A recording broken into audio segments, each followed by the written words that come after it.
ملکہ برطانیہ انڈیا آتی ہے اور پارلیمنٹ اس کو کہتا ہے تم 100 سال سے ہمارے اوپر حاکم رہے ہو، تم نے ہماری سرزمین پر قبضہ کیا تھا، پہلے اپولوجائز کرو، معافی مانگو، اس کے بعد آپ ایوان میں آ سکتی ہیں۔ اور اس نے معافی مانگی، لیکن جب پاکستان آئی اور پاکستان کے پارلیمنٹ میں آنے لگی تو ہمارے اسپیکر صاحب اور چیئرمین سینٹ نے کہا ہم پہلے بھی آپ کے وفادار تھے، ہم آج بھی آپ کے وفادار۔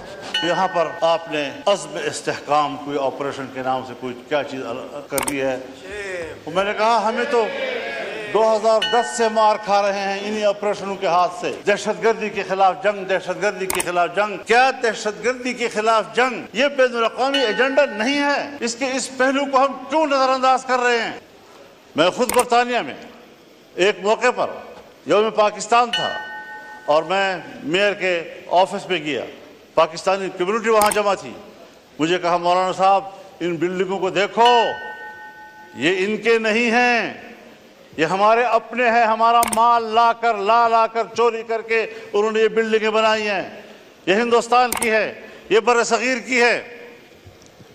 اس کے باوجود ملکہ برطانیہ انڈیا آتی ہے اور پارلیمنٹ اس کو کہتا ہے تم 100 سال سے ہمارے اوپر حاکم رہے ہو، تم نے ہماری سرزمین پر قبضہ کیا تھا، پہلے اپولوجائز کرو، معافی مانگو، اس کے بعد آپ ایوان میں آ سکتی ہیں۔ اور اس نے معافی مانگی، لیکن جب پاکستان آئی اور پاکستان کے پارلیمنٹ میں آنے لگی تو ہمارے اسپیکر صاحب اور چیئرمین سینٹ نے کہا ہم پہلے بھی آپ کے وفادار تھے، ہم آج بھی آپ کے وفادار ہیں۔ اس نظریے کو لوگ ٹیکس دیں گے، اس کو آپ یقین نہیں رہے گے کہ آپ کی ریاست ہے، ٹیکس آپ کی فلاح و بہبود پہ خرچ ہوگا۔ جب میرا پیسہ میری فلاح و بہبود پہ خرچ نہیں ہوگا، مجھے کیا پڑی ہے کہ میں اس قسم کے ٹیکس آپ کے ظالمانہ ٹیکس ادا کرتا رہوں گا۔ اور اگر ٹیکس ظالمانہ ہے اور آپ مجھے امن بھی نہیں دے پا رہے، اور جب میرا سب کچھ لٹ جاتا ہے پھر آپ کو جاگ آتی ہے۔ جب چین کا ایک مہمان آتا ہے، اہم مہمان، مجھے یہ کہنے دیجئے، بڑے ادب و احترام کے ساتھ کہنا چاہتا ہوں، ہمارے پرائم منسٹر صاحب بھی، ہمارے آرمی چیف بھی چائنا گئے، وہاں انہوں نے بڑی محنت کی، لیکن سفارتی حوالے سے اگر حقیقت میں بات کی جائے ہمارے پرائم منسٹر کامیاب ہو کر واپس نہیں آئے۔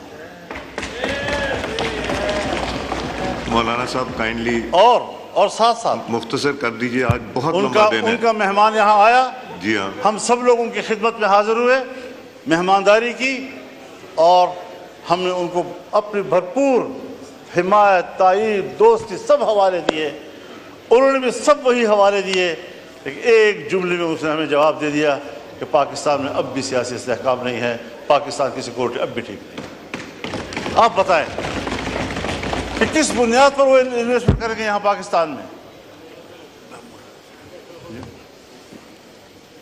جی کائنڈلی حضرت صاحب کائنڈلی وائنڈ اپ کیجئے، تاکہ آج بہت لمبا دن ہے، رات کو 11-12 بجیں گے۔ اب یہاں پر آپ نے عزم استحکام کوئی آپریشن کے نام سے کوئی کیا چیز کر دی ہے۔ میں نے کہا ہمیں تو 2010 سے مار کھا رہے ہیں انہی آپریشنوں کے ہاتھ سے، دہشت گردی کے خلاف جنگ، دہشت گردی کے خلاف جنگ۔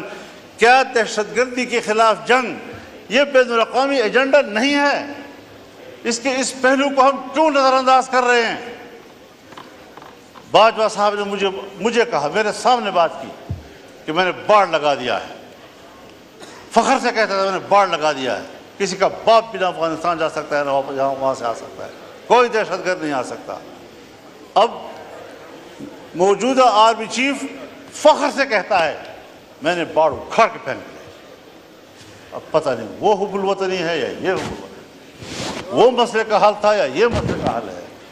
50,000 سے نہیں بلکہ 25-30 ہزار لوگ یہاں سے افغانستان گئے اور وہاں سے 40-50 ہزار اس وقت آ چکے ہیں، اور ہمارے ہاں، مجھے معاف کیجئے، بہت درد اور دکھ سے کہہ رہا ہوں، ایسا محسوس ہو رہا ہے کہ جیسے اگلے 2-4 مہینوں کے اندر ہمارے ڈیرہ اسماعیل خان، وزیرستان، دوسرا وزیرستان، لکی مروت، کرک، بنو، ان علاقوں میں امارت اسلامیہ قائم ہو جائے، اور پاکستان کی نظر نہیں آ رہی مغرب ہوتی ہی تمام تھانے بند ہو جاتے ہیں اور ان کو حکم دیا گیا ہے کہ آپ نے گشت میں باہر نہیں جانا.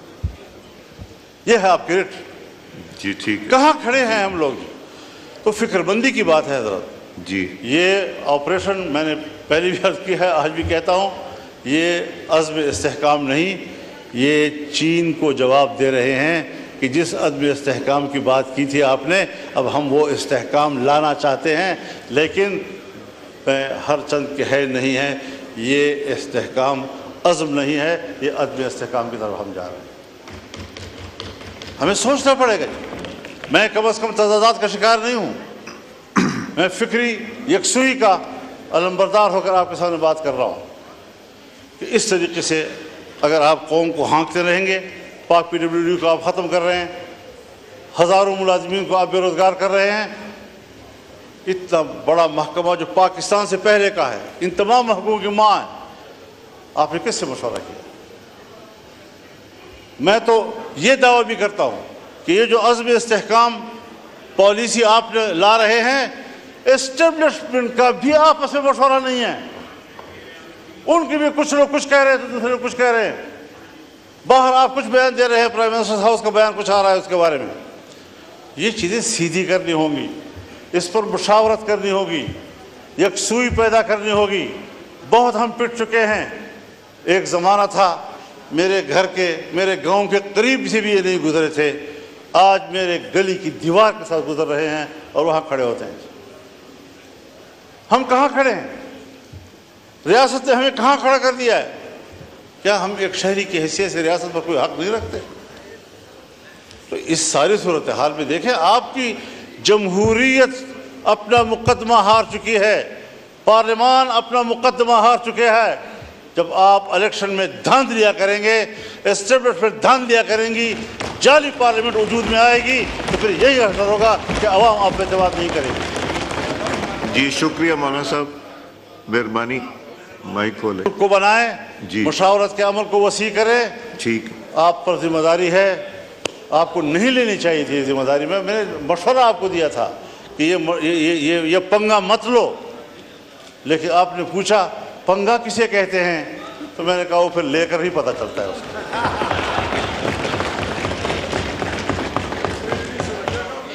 جی شکریہ مولانا صاحب. وہ کسی نے کہا نا دوسرے حضرت سے صاحب کہ پنگا کسے کہتے ہیں، انہوں نے کہا لے کر پتہ حضرت چلتا ہے. صاحب. جی حضرت تو صاحب میں بہت مہربانی. یہ کچھ گزارشات تھی، جی شکریہ. کچھ رہ بھی گئی، لیکن یہ ہے کہ ذرا ان لوگوں پر رحم کیجئے. تفتان کی صورتحال بھی یہی بنتی جا رہی ہے، وہاں پر بھی انتہائی جو ملک کے مفاد میں سب کچھ ہو رہا ہے اس کو راستے میں روکے جا رہا ہے.